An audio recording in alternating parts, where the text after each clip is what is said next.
और ये जो अगला टॉपिक हम आप सभी के सामने प्रस्तुत करने जा रहे हैं ये है द फ्यूचर और ऑनलाइन गेम्स इन इंडिया। अच्छा, गेम्स कौन कौन खेलता है मोबाइल पे? Please raise your hand. अच्छा, सिर्फ मज़े के लिए आप खेलते हैं या फिर अपना फ्यूचर भी इसमें देखते हैं? ओके अच्छा, ये किसके साथ हुआ है कि गेम खेलते खेलते बीच में कोई एडवर्टीजमेंट आता है और आपने क्लिक किया है उसे? नहीं, आपने क्लिक किया है। कभी ऐसा हुआ है कि फ्रॉड होते होते कुछ बचा है? एनीवन? ओके, तो कई बार ऐसा होता है कि गेम्स खेलते हुए भी बीच में जब एडवर्टीजमेंट आता है तो उस समय भी फ्रॉड हो सकता है, तो हमें उससे भी बचने की कोशिश करनी चाहिए। चलिए अपने इस डिस्कशन को, इस सेशन को आगे बढ़ाते हैं और सबसे पहले मैं आमंत्रित करना चाहूँगी हमारे सेशन मॉडरेटर श्री उमेश जोशी जी, को फाउंडर CEO रिस्पॉन्सिबल नेटिज्म। ज़ोरदार तालियां हो जाएं भाई उमेश जी के लिए। सुबह से हमें बहुत सारी इंटरेस्टिंग सेशंस और बहुत सारे क्वेश्चंस के आंसर जो हमारे मन में है वो निकाल रहे हैं और हमें उसके जवाब भी मिल रहे हैं। और मैं मंच पर आमंत्रित करना चाहूँगी Shri Ninad Chhaya ji, senior vice president corporate development Reliance games, और mister Pratyush Panshikar, senior game developer dirt cube interactive LLP। तो एक बार जोरदार तालियां हो जाएं। ये आपके सभी गेमिंग रिलेटेड इश्यूज हैं उसके बारे में बताएंगे और किस तरह से इस क्षेत्र में हम आगे बढ़ सकते हैं उसकी जानकारी भी हमें आज के इस सेशन में प्राप्त होने वाली है। भारत में ऑनलाइन गेमिंग का भविष्य बहुत उज्जवल है, ये हम सभी देखते ही हैं कि भारत में ऑनलाइन गेमिंग उद्योग तेजी से बढ़ रहा है। ऑनलाइन गेमिंग इंडस्ट्री को विनियमित करने के लिए कई कदम भी उठाए जा रहे हैं। वो कदम क्या है और किस तरह से इन पर कार्य किया जा सकता है, इसकी अधिक जानकारी हमें मिलने वाली है। मैं निवेदन करना चाहूँगी उन्मेश जोशी जी से, कृपया इस सेशन की शुरुआत करें। नमस्कार। खाना अच्छा खाया ना? मैं नीचे आके चिल्ला चिल्ला के आपको ऊपर बुला रहा था सेशन के लिए, क्योंकि ये बहुत इंपॉर्टेंट दोनों भी सेशन है आपके लिए, सभी के लिए। प्रॉन्स अच्छा था ना सर? क्या आपके लिए बनाया था? प्लीज, हमारे लिए कुछ नहीं बनाया इन्होंने।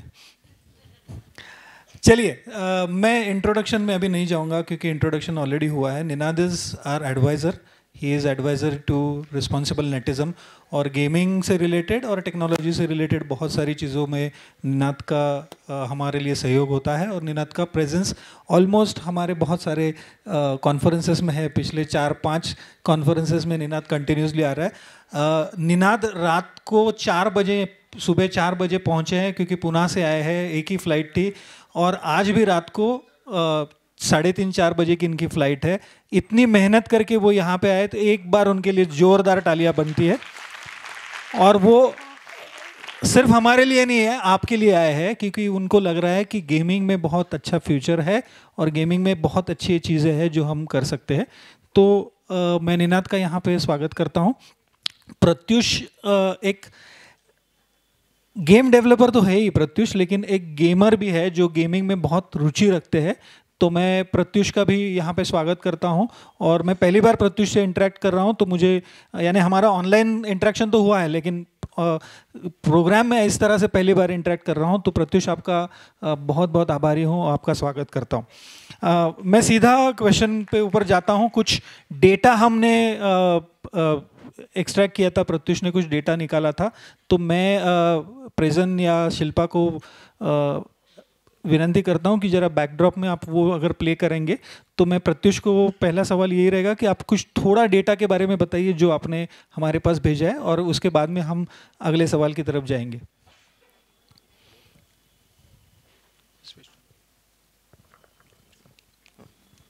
हेलो, कैसे सब लोग? चलिए, तो पहले जल्दी से बात करते हैं थोड़ी डेटा की।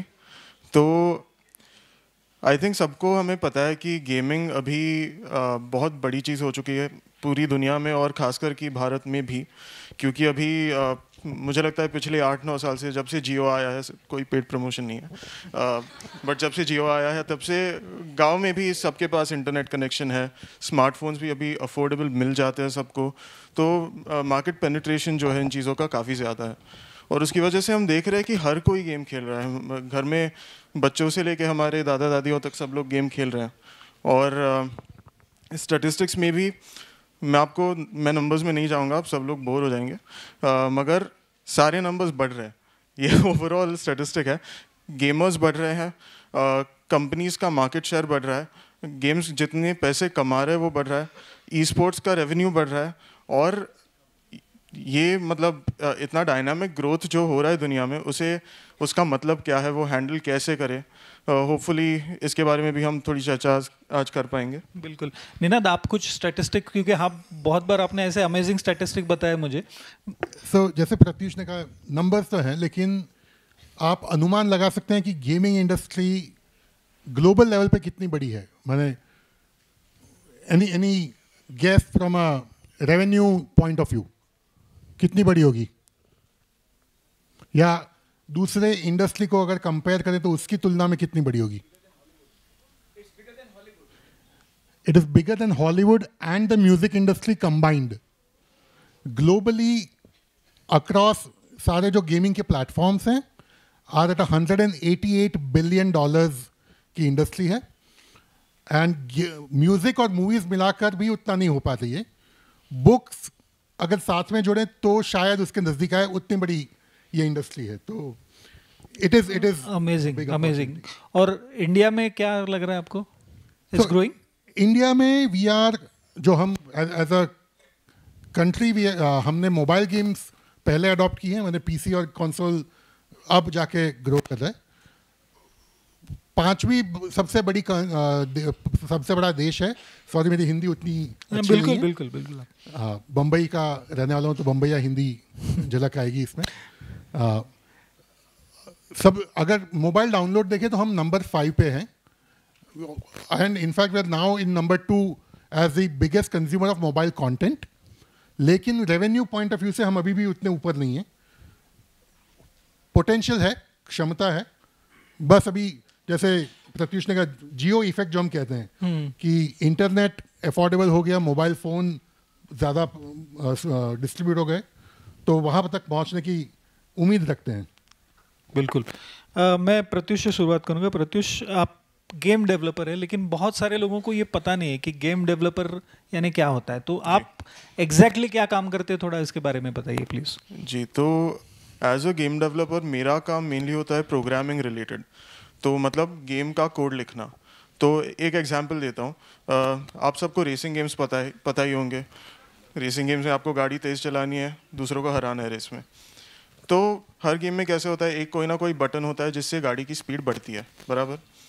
तो बटन दबने पे गाड़ी को क्या करना चाहिए, गाड़ी की स्पीड कैसे बढ़नी चाहिए, व्हील कैसे घूमना चाहिए, एग्जॉस्ट पाइप से धुआं निकलना चाहिए, आवाज़ क्या आनी चाहिए, ये जो बर्ताव वो गाड़ी करती है, वो बर्ताव हम सारे गेम डेवलपर्स या प्रोग्रामर्स कोड में लिख के उस स्क्रिप्ट में गाड़ी को इंस्ट्रक्ट करते हैं। तो बेसिकली गेम में हर कोई चीज़ हो, कैरेक्टर्स हो, दुनिया में पेड़ पौधे हो, जो कोई चीज़ स्टैटिक नहीं रहे, जैसे हम इंग्लिश में बोलते हैं, जो चीज़ बदले गेम के दौरान, उस हर चीज़ का हम प्रोग्राम लिखते हैं और वही हमारा काम होता है।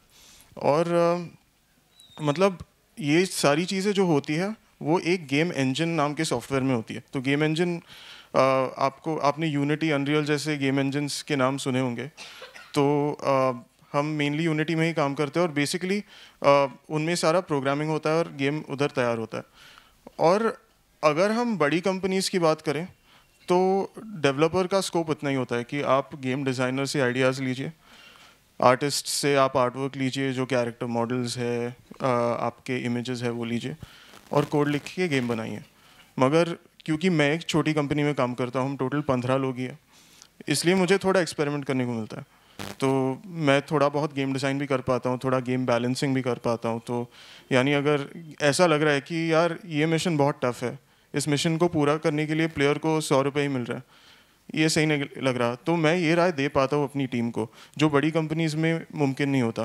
तो ये मेरा काम है कि मेनली कोड लिखना और थोड़ा बहुत इधर उधर अपने आई गेस गेमर के दिमाग से थोड़ी सलाह देना।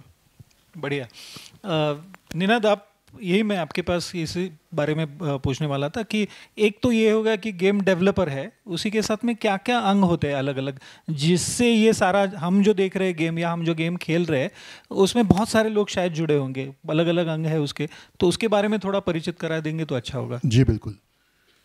सो उसके पहले ये मैंने हर रिस्पॉन्सिबल नेटिज्म के कॉन्फ्रेंस में किया हुआ है जहाँ पर मैं पैनल पे था, कि जब पैनल शो में पूछता हूँ कि यहाँ पे कितने लोग गेम्स खेलते हैं, अगर खेलते हैं तो ग्रीन या फिर रेड। 2-3 रेड दिख रहे हैं मुझे, नहीं रेड ज़्यादा हो रहे हैं। तो मेरा ये प्रयास है कि by the end of this panel वो रेड को भी मैं ग्रीन में कन्वर्ट करूँगा क्योंकि काफ़ी सारी ऐसी धारणा है कि गेम्स टाइम पास है, उससे कुछ ढंग का फ्रूटफुल रिजल्ट नहीं निकलता।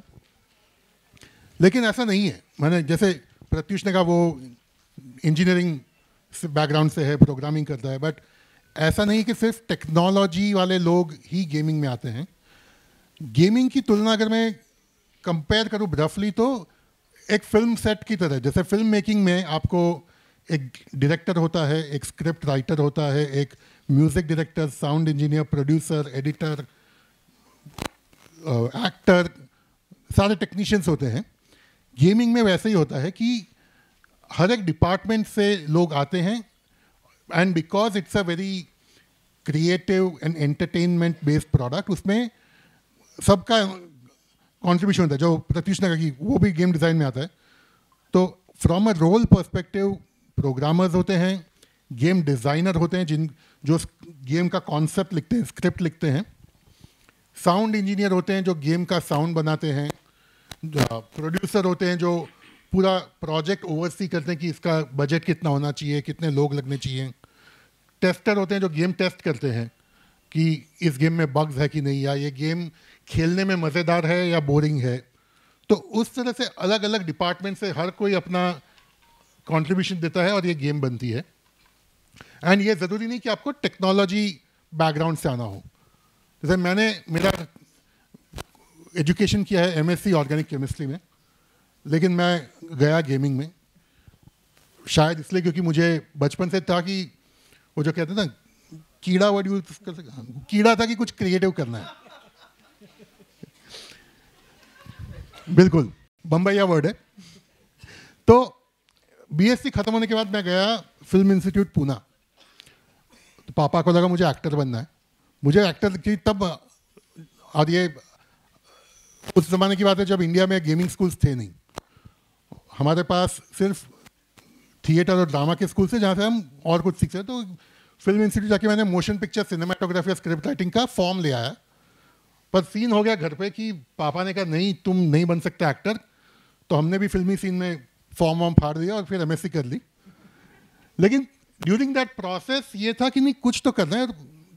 वो इवोल्यूशन हुआ वो आइडिया का। पहले वेबसाइट बनाए, फिर CD-ROM प्रेजेंटेशन बनाए। गेमिंग तो 5 साल की उम्र से खेलते थे।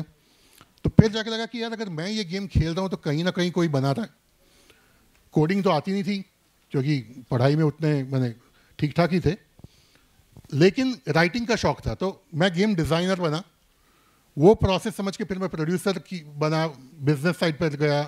तो धीरे धीरे धीरे हर एक सेगमेंट में गया, प्रोग्रामिंग को छोड़ के। उसमें मैंने प्रत्युष जैसे समझदार लोगों के साथ काम किया हुआ है। तो ऐसा नहीं है कि सिर्फ प्रोग्रामिंग आनी चाहिए, आप किसी भी बैकग्राउंड से हो, अगर आप में वो जज्बा है कुछ, स्पेशली गेमिंग में आना है अगर आपको, तो you need to be passionate about what you want to become in the gaming space and focus on it. बिल्कुल। मुझे लग रहा है कि बहुत सारे लोग धीरे धीरे गेमिंग में करियर के बारे में सोचने लगेंगे आज का ये सेशन ख़त्म होते होते। एक सीरियस क्वेश्चन है, मैं जब भी गेमिंग के बारे में कहीं पे जाता हूँ, लोगों से बात करता हूँ, तो बहुत बार लोग मुझे ये रियल मनी वाले जो गेम्स है उनके बारे में चर्चा करते। तो क्या लगता है आपको ये गेमिंग ऑनलाइन गेमिंग में आते या कैसे आप इसको, ऑनलाइन गेमिंग कौन से होते हैं और उसमें ये रियल मनी वाले आते हैं क्या उसमें? सो रियल मनी गेम्स नहीं है, ठीक है, वो बी और एल उसमें मिस हो गया है। वो रियल मनी गैम्बलिंग है, वो जुआ है। इनफैक्ट भारत सरकार ने भी ये डेफिनेशन अलग किया हुआ है कि real money games are different than online video games. हम जिस इंडस्ट्री में हैं वो वीडियो गेमिंग इंडस्ट्री है, रियल ऑनलाइन गेमिंग है, जिसमें ऐसा नहीं कि आप अगर पैसे लगाओगे तो आपको कुछ मिलेगा। हमारी जो, आपने अगर कैंडी क्रश खेली है तो उसमें आपने कभी पैसे नहीं लगाए, आपने लूडो किंग खेली तो उसमें पैसे नहीं लगाए, सबवे सर्फर में पैसे नहीं लगाए। तो वो गेम है वो एंटरटेनमेंट के लिए है. Real money games are meant for people to kind of get involved, कि उसमें आप पैसा लगाएं, शायद जीतें शायद ना जीतें. और इसीलिए हर एक जो भी फैंटेसी स्पोर्ट या रियल मनी गेम की एडवर्टाइजमेंट आती है उसमें एंड में कहते हैं कि ये जोखिम के अधीन है. Right, like mutual fund investment are subject to market risk वाला मामला है. So it's those are not games. So क्या गेमिंग के क्या अलग अलग प्रकार है जो अभी प्रचलित है या हमारे यहाँ पे ज़्यादा खेला जाता है? ई स्पोर्ट्स है या और क्या क्या चीज़ है, थोड़ा वो भी बताएंगे तो अच्छा होगा. So esports is a platform. जैसे मोबाइल गेम्स हैं, PC, console. Esports is a tournament. Right, जैसे क्रिकेट में Ranji, Kanga, world cup. Esports में भी ऐसे प्रीमियर लीग्स हो रहे हैं जहाँ पर कॉम्पिटिटिव गेमिंग होता है कि आप ट्रेन करिए अपने आप को एक गेम में और प्रोफेशनल लेवल पे compete करेंगे. इनफैक्ट लंच में प्रत्युष और मैं वही बात कर रहे थे कि he has been a gamer and has won a few prizes in competitive gaming. Esports में या तो आप एक प्लेयर बन सकते हैं जो आप कोई भी गेम ले लीजिए, जैसे वैलोरेंट है, पबजी जिसको आप BGMI कह रहे हैं, फ्री फायर है, उसमें आप compete कीजिए, कंपटीशन से पार्ट लीजिए. या आप जैसे यूट्यूब इन्फ्लुएंसर्स होते हैं वैसे स्ट्रीमर्स हैं जो गेम स्ट्रीम करके उस गेम के बारे में आपको ज्ञान देते हैं, तो आप कास्टर बन जाइए या आप टूर्नामेंट ऑर्गेनाइजर बन जाइए. तो ई स्पोर्ट्स में भी काफ़ी सारे अपॉर्चुनिटीज़ हैं लोगों को इन्वॉल्व होने के लिए. The most glamorous is being a player, क्योंकि वहाँ पर माने काफ़ी देश ऐसे हैं जहाँ पे, जैसे हमारे यहाँ जब मैं बड़ा होता था तो ये था कि यार सुनील गावस्कर को बैंक में नौकरी मिली क्योंकि वो क्रिकेटर है, तो हमें लगता था यार ये सही है, क्रिकेट खेलते हैं, मैंने नौकरी लग जाएगी. या सचिन तेंदुलकर है, धोनी है. वैसे ही काफ़ी सारे ऐसे ई स्पोर्ट्स प्लेयर्स हैं जिनको कंपनी सिर्फ टूर्नामेंट में हिस्सा लेने के लिए रखती है. उनका काम ही ये है. सैमसंग जैसे रखती है, सैमसंग की अपनी टीम है. और अब तो in fact e sports has become an Olympic sport. पहले एशियंस गेम्स था और अब ओलंपिक स्पोर्ट भी है. सो अगर आपको कोई कहता है कि आप गेम्स ना खेलें, आप ये कहिए कि मैं ओलंपिक्स के लिए तैयारी कर रहा हूँ या कर रही हूँ, and you can become a competitive sports person. बढ़िया, चलिए अगले ओलंपिक की तैयारी शुरू कर देते हैं अभी से. निनाद, बहुत सारे सवाल हमारे यहाँ पे आते हैं बहुत अलग अलग चीज़ों के बारे में. मैं एक सवाल मेरे दिमाग में आया था, लेकिन उससे पहले मैं थोड़ा प्रत्युष से पूछ लेता हूँ कि वो गेमर भी है, आप गेमर भी है, तो क्या लगता है आपको कौन से गेम अभी पॉपुलर है बच्चों में या युवाओं में, और आपका खुद का क्या पॉपुलर कौन सा गेम है जो आपको बहुत अच्छा लगता है या आप बहुत ज़्यादा खेलते हैं, ऐसा कौन सा गेम है? तो मेरी अपनी बात की जाए तो मुझे एडवेंचर और एक्शन गेम्स काफ़ी पसंद आते हैं. तो मैं यूजुअली थोड़े ऐसे असैसिन्स क्रीड आपने नाम सुना होगा, या बैटमैन आर्कम, स्पाइडरमैन, ऐसे एक्शन कॉम्बैट एडवेंचर वाले गेम्स काफ़ी खेलता हूँ. मगर अगर स्प्लिट की बात की जाए कि अलग प्रकार के लोग कौन से गेम्स खेलते हैं, तो यूजुअली हम देखते हैं कि जो 6 से 12 साल की उम्र में बच्चे होते हैं वो ज़्यादा ऐसे क्रिएटिविटी बेस्ड गेम्स खेलते हैं, जैसे माइनक्राफ्ट या रोब्लॉक्स. और ऐसा नहीं होता कि उनकी उसमें दिलचस्पी है. नॉर्मली ऐसे होता है कि पेरेंट्स नहीं चाहते कि कोई और गेम्स वो खेले, तो बच्चे गेम्स मांगते हैं, तो पेरेंट्स देखते हैं इसमें से कंस्ट्रक्टिव गेम कौन सा है जिसमें फाइटिंग ना हो, रैश ड्राइविंग ना हो, वो बच्चों को दे देते हैं. और बच्चे खेलते भी है क्योंकि बच्चे रचनात्मक ही होते हैं, काफ़ी क्रिएटिव होते हैं, तो वो खुद से ही कुछ बना पाते हैं उन गेम्स में, और वैसे उनकी रुचि बढ़ जाती है. बात की जाए उससे ऊपर वाले एज ग्रुप की, तो 13 से 25 साल में बहुत सिमिलर टाइप के, यूजुअली हम क्लब कैसे करते हैं, 13 to 18 टीनेज में आते हैं और फिर यंग अडल्ट्स में जाते हैं, राइट. 13 to 25 सेम इंटरेस्ट है, और कौन से इंटरेस्ट है वो क्राउड खुद बताएगा आपको. तो इधर BGMI कौन कौन खेलता है? ग्रीन कार्ड्स ऊपर कर सकते हैं प्लीज़. BGMI इतने लोग खेलता है. आप में से कैंडी क्रश कौन कौन खेलता है? कैंडी क्रश लड़कियों की संख्या ज़्यादा है, इसके लिए कैंडी क्रश दिख रहा है. अच्छा, लड़कियां BGMI नहीं खेलती क्या? खेलते हैं ना, खेलते हैं. Very good. कि वो गेम में अच्छी होने के बाद बताती है. मैंने खुद ऑब्जर्व किया अपनी दोस्तों के साथ. बराबर है ना. फिर तो मेनली जो गेम्स अभी हिट है वो भी ऐसे एक्शन गेम्स ही है लड़कों में. और फीमेल पॉपुलेशन में ज़्यादातर ऐसे पजल गेम्स या जिसमें ज़्यादा आर्टवर्क थोड़ा कलरफुल हो। वैसे तो ऑन द फीमेल साइड हमने देखा है कि थोड़े ज़्यादा विजुअल थिंकर्स होते हैं, और मर्दों को ज़्यादातर एक्शन पैक चीज़ें पसंद है।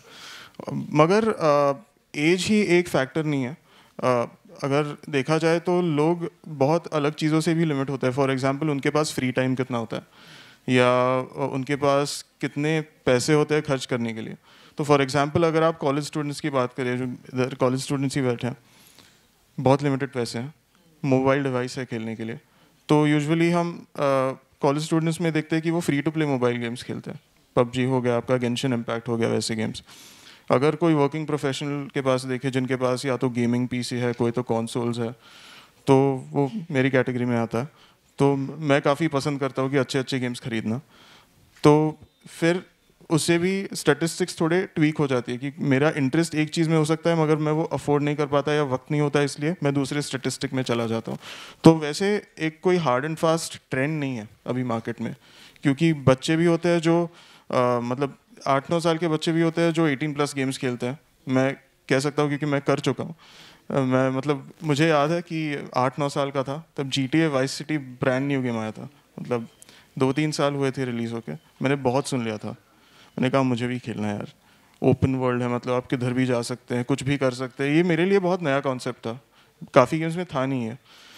तो मैंने अपने दोस्त से CD ले ली, गेम खेल लिया, और ऐसे मतलब काफ़ी सारे मेरे दोस्त भी कर रहे थे।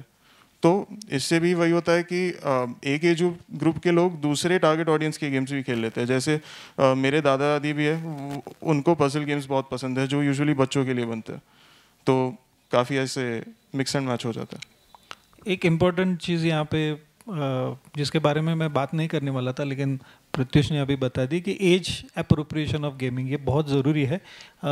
हम हमारे हर सेशन में क्योंकि यहाँ पे सारे एडल्ट ही बैठे हुए 18 साल के ऊपर है, तो ये बात आज मैं करने वाला नहीं था, लेकिन आप सभी को ये आपके फैमिली के, आपके जो सिबलिंग्स है, छोटे बच्चे हैं आपके फैमिली में, उनसे बात करना ज़रूरी है कि एज अप्रोप्रिएशन, आपके एज के हिसाब से ही आप गेम खेलिए, क्योंकि उसके हिसाब से ही एज रेटिंग दिया गया है। मेरा अगला सवाल है निनाद के लिए। निनाद, हम जहाँ पे जाते हैं ना स्कूल्स कॉलेजेस में, तो एडल्ट जो है यानी 45+ के जो लोग हैं वो हमेशा गेमिंग के ऊपर सारी चीज़ें बोलते हैं कि गेमिंग से बच्चे बिगड़ रहे हैं, युवा बिगड़ रहे हैं, एडिक्शन हो रहा है। तो एज अ गेमिंग इंडस्ट्री के रिप्रेजेंटेटिव इंडिविजुअल और एज अ गेमर, आपका ये सारी चीज़ों पे क्या कहना है? आई थिंक किसी भी चीज़ का एक्सेस में होना इज बैड। संस्कृत में एक सुभाषित है, अति सर्वत्र वर्जयेत। आप गेमिंग में भी, जैसे आपने कहा, एज अप्रोप्रिएट गेम नहीं खेलोगे तो दैट इज़ नॉट गुड। अगर रियल वर्ल्ड एग्जांपल दूं तो आप अपने 10 साल के बच्चे को गाड़ी चलाने नहीं दोगे, तो फिर आप क्यों उसको 18 साल के ऊपर की गेम्स खेलने के लिए अलाउ करते हो? या अगर आप किसी को, कोई अंधेरी गली है और आप बिना सेफ्टी के नहीं जाओगे, तो आप क्यों ऐसे गेम्स में जाते हो जहाँ पर you are not confident? And games addiction is a real thing. Video game addiction world health organisation ने भी कहा है कि इट इज़ देयर, लेकिन वो एक प्लेटफॉर्म है जहाँ पर it has to be managed by not just a child, not just a gamer, लेकिन उसके माता पिता, उसके टीचर्स।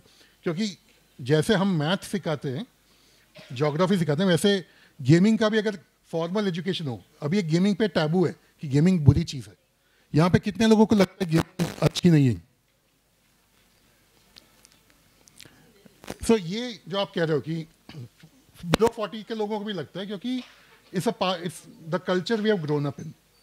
लेकिन अब जाकर जो हो रहा है, जो हम कहते हैं जेन अल्फा, जेन बीटा, ये लोग डिजिटल नेटिव्स हैं। ये पैदा ही शायद गेम खेलते हुए होंगे, बट उनको सही और गलत क्या है उसकी पहचान तो हमें दिलानी पड़ेगी। तो वो जब तक हम एज अ सोसाइटी पहचान नहीं दिलाएंगे तो इश्यू रहेंगे। बट हाँ, गेमिंग में चैलेंजेस हैं और उसको ओवरकम करने के भी तरीके हैं। निनाद का यही मानना है या हम सभी का यही मानना है कि एक तो आपको गेमिंग के बारे में या किसी भी टेक्नोलॉजी के बारे में, किसी की भी चीज़ के बारे में पहले सीखना बहुत ज़रूरी है कि क्या सही है क्या गलत है, और उसका सही ढंग से इस्तेमाल भी करना ज़रूरी है। प्रत्युष, आप बचपन से गेमिंग खेल रहे हैं, क्या कभी ऐसा लगा नहीं कि या ऐसा कोई क्षण आपके लाइफ में आया नहीं कि मेरी डिपेंडेंसी बढ़ गई है गेमिंग के ऊपर, मुझे अभी रुकना चाहिए, अभी मुझे गेमिंग छोड़ के थोड़ा सा बाकी चीज़ों के ऊपर ध्यान देना चाहिए? और अगर आपको कभी लगा है तो आपने किस तरह से इसको कंट्रोल करके फिर आपका पूरा ध्यान बाकी चीज़ों के ऊपर किया है? नहीं, तो डेफिनेटली मेरे साथ भी ऐसा हुआ है। मतलब क्या होता है कि काफ़ी गेमर्स के साथ की ज़िंदगी में ये पल आता है जब हमें गेम्स इतने पसंद आने लगते हैं कि फिर हम बाकी सब छोड़ देते हैं। मतलब हमें कुछ अपनी जिम्मेदारियों पे हम ध्यान नहीं दे पाते, पढ़ाई, करियर, ये सब मतलब रह जाता है बाजू में। तो मेरे साथ भी ऐसा हुआ था जब मतलब स्कूल कॉलेज, मतलब मेरा बर्ताव वही था कि मैं स्कूल या कॉलेज से लौटता था, घर आता था, बैग साइड में रख देता था, पीसी चालू, गेमिंग चालू। तो ये काफ़ी सालों तक चलता रहा, और फिर धीरे धीरे मेरे परिवार को भी लगा कि यार कुछ कहना चाहिए। तो उन्होंने भी मुझे बताया कि यार तुम थोड़ा ज़्यादा गेमिंग कर रहे हो, वैसे तुम्हें नहीं लग रहा ये तुम्हारे लिए अच्छा नहीं है, हानिकारक हो सकता है। और मैंने मतलब नज़रअंदाज कर दिया उनकी सलाह को। मैंने कहा कि ऐसा कुछ नहीं है, मैं पूरे कंट्रोल में हूँ। मगर धीरे धीरे मुझे ये एहसास हुआ कि बहुत ज़्यादा वक्त गेमिंग करने से मेरी सेहत पे भी उसका असर हो रहा है। मतलब मेरा वज़न बढ़ रहा था, मुझे सांस लेने में दिक्कत हो रही थी, मेरी आंखें वीक हो चुकी थी, और मेरे घर वालों के साथ भी वो बॉन्ड नहीं रहा था जो बचपन में हुआ करता था, क्योंकि मैं इतना इंटरेक्ट ही नहीं करता था उनसे, और पढ़ाई से भी ध्यान हट चुका था। तो एक पॉइंट पे मुझे भी आके रुकना पड़ा, खुद से बात करनी पड़ी। और सर वही होता है ना कि आपको अगर किसी सिचुएशन से आगे बढ़ना है, डॉक्टर शेट्टी भी मुझे करेक्ट कर सकते हैं, बट आपको किसी सिचुएशन से अगर आपको आगे बढ़ना है, आपको बदलना है, तो पहले आपको अपनी करंट सिचुएशन को एक्सेप्ट करना पड़ता है। और उधर एक्सेप्टेंस में ही सारे गेमर्स फेल हो जाते हैं कि इधर प्रॉब्लम है भाई। तो वो एक्सेप्ट करना पड़ा, और उसके बाद मैंने डिसाइड किया कि अब फोकस होगा पूरा मेरी जिम्मेदारियों पे। जिम्मेदारियाँ जब मैं निभा पाऊँगा उसके बाद ही मैं टाइम पास करूँगा, गेम्स खेलूँगा। तो नहीं, वो नहीं डिसाइड किया था सर उस टाइम तो फिर उसके बाद पूरा फिटनेस पे ध्यान दिया, पढ़ाई पे वापस ध्यान देना चालू कर दिया, घर वालों के साथ भी बहुत ज़्यादा बॉन्डिंग सुधर गई। और मेरे ख्याल से जब से वो चेंज आया मेरी ज़िंदगी में, तब से मुझे गेम्स खेलने में भी और ज़्यादा मज़ा आता है, क्योंकि मैं अब without any guilt, without any stress खेल पाता हूँ, क्योंकि मैं जानता हूँ कि कोई मुझ पर अभी निर्भर नहीं है, बाकी सब हैंडल हो चुका है। अब मैं गेम्स खेल सकता हूँ, और अभी जो चीज़ मेरे लिए अनहेल्दी हुआ करती थी, अब वो मेरे लिए काफ़ी हेल्दी है, क्योंकि एक तो मेरे करियर को फ़ायदा होता है जब मैं गेम्स खेलता हूँ, उन्हें एक्सप्लोर करता हूँ, मेरी क्रिएटिविटी बढ़ती है, और मेरा भी मन थोड़ा रिलैक्स हो जाता है। तो वही बात है। क्या बात है, बढ़िया, बहुत बढ़िया, बहुत बढ़िया। ये सेल्फ रियलाइजेशन और सेल्फ कंट्रोल ये बहुत ज़रूरी है। हम गेम खेलना चाहते हैं, गेमिंग करना चाहते हैं, तो उसके साथ ये दोनों चीज़ें बहुत बहुत ज़रूरी है। मैं भी आखिरी सवाल आप दोनों को पूछूंगा, जस्ट थोड़ा सा समय का हमारे ऊपर मैं बहुत माफ़ी मांगना चाहता हूँ सभी की, क्योंकि आप इतना लंबा से ट्रैवल करके आए, लेकिन हमें बार बार ये चीज़ें करनी पड़ रही है। बट लास्ट मेरा क्वेश्चन आप दोनों के लिए, आप दोनों में से डिसाइड कर दीजिए पहला कौन बात करेगा, कि आगे जिनको इसमें करियर करना है उसके लिए उनको क्या करना ज़रूरी है? ओके, तो गेमिंग इंडस्ट्री ऐसी इंडस्ट्री है मेरे ख्याल से जिसमें एंटर होने के लिए ही आपकी फाउंडेशन बहुत स्ट्रांग होनी चाहिए। और मेरे हिसाब से दो चीज़ें आपको पहले से ही उन पे काम करना चाहिए। वो तो है आपकी टेक्निकल स्किल्स और टेक्निकल नॉलेज, और आपकी क्रिएटिविटी। और ऐसा नहीं है कि आप अगर लेट्स से डेवलपमेंट में कोडिंग ही कर रहे हैं तो आपको क्रिएटिविटी की ज़रूरत नहीं है, उसमें तो बहुत ज़्यादा क्रिएटिविटी लगती है, क्योंकि अगर गेम में कोई बग आए, कोई अलग टाइप का सिस्टम बनाना पड़े, तो अल्टीमेटली वो अलग टाइप की क्रिएटिविटी बन जाती है। तो मेरे ख्याल से आप पहले तो आइडेंटिफाई कीजिए कि आपको क्या करना है गेमिंग इंडस्ट्री में, क्योंकि नहीं तो आप बहुत चीज़ें एक्सप्लोर करने लगेंगे और फिर आपको ही पता नहीं चलेगा कि कहाँ जाना है आगे। तो डेवलपमेंट के लिए मैं सलाह दे सकता हूँ कि आप प्रोग्रामिंग लैंग्वेजेस सीख लीजिए। C++ और C# ये दो बहुत पावरफुल लैंग्वेजेस है जो गेम इंजन्स में इस्तेमाल होती है।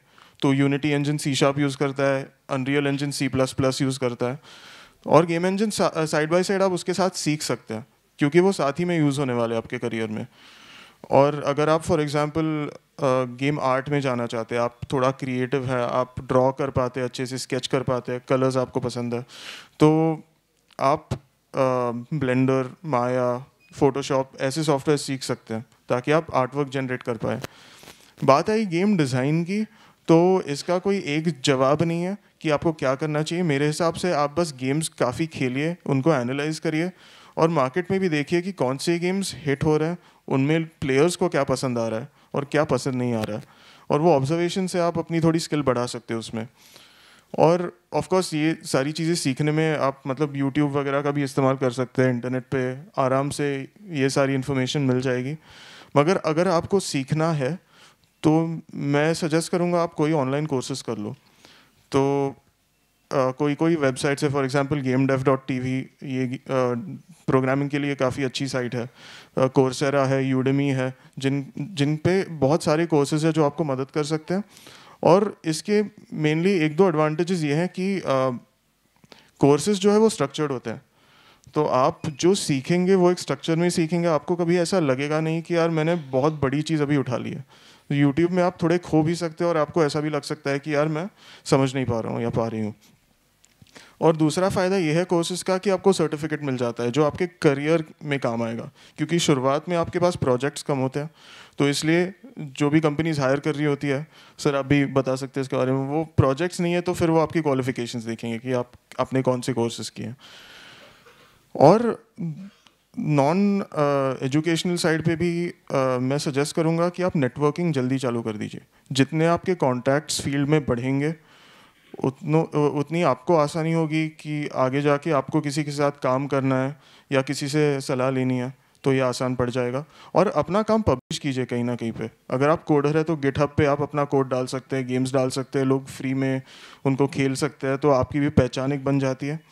और अगर आप डिज़ाइनर है या आप आर्टिस्ट है तो अपना एक वेब पेज भी बना के आप पोर्टफोलियो शेयर कर सकते हैं कंपनीज़ के साथ, तो ये भी काफ़ी फ़ायदेमंद होता है। और फाइनली बस ये कहूँगा कि यार कभी सीखना मत छोड़िए, क्योंकि हम ऑलरेडी पहुँचे हैं, मतलब निनाद सर और मैं भी इस इंडस्ट्री में है अभी कुछ सालों से, मगर आज भी हमें हर रोज़ सुबह उठ के देखना पड़ता है कि गेमिंग में कौन से ट्रेंड्स आए हैं, क्या नई टेक्नोलॉजी आई है, हम इसका इस्तेमाल कर सकते हैं कि नहीं कर सकते। क्योंकि जब हम सीखना रोक देते हैं, स्पेशली इस इंडस्ट्री में, हम काफ़ी पीछे रह जाएंगे। क्योंकि मतलब मैं झूठ नहीं बोल रहा, हर हफ्ते हर महीने नई टेक्नोलॉजी आ रही है, जिसकी वजह से हमें भी अपने गेम्स में सोचना पड़ रहा है कि कुछ बदलाव लाएं। और ऑफ कोर्स मेनली इस इंडस्ट्री में ज़्यादातर उन लोगों की कदर की जाती है जो हार नहीं मानते। मतलब ऐसा हो जाता है कि आप एक दो चीज़ें, लेट्स से आपने गेमिंग में करियर चालू कर दिया, मगर आपके 5, 10, 15 गेम्स सारे फ्लॉप हो गए, मगर उसका मतलब ये नहीं है कि आपका 16वां गेम सक्सेसफुल नहीं हो सकता। तो हार मत मानिए, और जो कुछ भी आप करें प्यार से कीजिए, क्रिएटिविटी से कीजिए और शांति से कीजिए, क्योंकि मतलब ज़िंदगी में भी और गेमिंग इंडस्ट्री में भी अच्छी चीज़ें होने में वक्त लगता है, तो थोड़ा बस हौसला रखिए, उतना मैं कहूँगा। Over to you, Ninad. I think Pratyush covered everything. माने मेरा सिर्फ इतना है कि माने जो भी इसने कहा, डिट्टो, कार्बन कॉपी,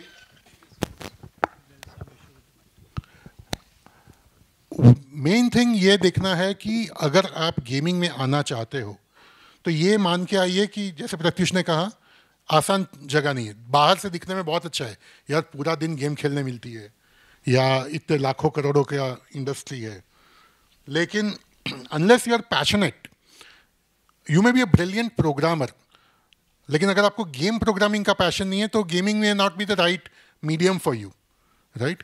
आप जाके आईटी कंपनीज ज्वाइन कीजिए, वहाँ बहुत अपॉर्चुनिटीज़ हैं। या अगर आपको आर्ट में, आप बहुत अच्छा आर्ट करते हैं लेकिन वो क्रिएटिव बेंड ऑफ माइंड नहीं है जो गेमिंग में होना चाहिए, तो there are opportunities other than that. So passion and determination, I think, are two main things. And resilience, जो हरीश सर की स्लाइड में दिखा था कि Virat Kohli is Virat Kohli because of the resilience. He was, या ऋषभ पंत फेल होकर भी वापस आया. Failures will happen. So you have to be determined, you have to be passionate. और ये सिर्फ गेमिंग की बात नहीं है, माने ये किसी भी इंडस्ट्री में जाओगे आप तो वही है. माने आज की तारीख में एनजीओ चलाना भी आसान काम नहीं है. उन्मेश और सोनाली इतने सालों से चला रहे हैं. It is a difficult task to get everybody committed to a cause, and you have to be passionate about it. So for me, it's more the personality aspect of it, the attitude, than the never give up attitude. कि technology सीख जाएंगे. You can be taught a tool. You can't be taught the determination. That has to come from within. बहुत बढ़िया. Passion चाहिए, resilience चाहिए, और आप जो काम कर रहे हैं उसके ऊपर आपका ट्रस्ट चाहिए, विश्वास चाहिए. बहुत बहुत इंपॉर्टेंट चीज़ें दोनों ने कही हैं. सो मैं आपका बहुत बहुत आभारी हूँ कि आप इतने लंबे से ट्रैवल करके ये सेशन के लिए आए. Thank you very much. एक जोरदार तालियां इन दोनों के लिए हो जानी चाहिए. बिल्कुल, जोरदार तालियों के साथ अपने क्लब की आप जरूरी शो कीजिए. और साथ ही साथ मैं रिक्वेस्ट करना चाहूँगी, निवेदन करना चाहूँगी उन्मेश सर से, कृपया आप हमारे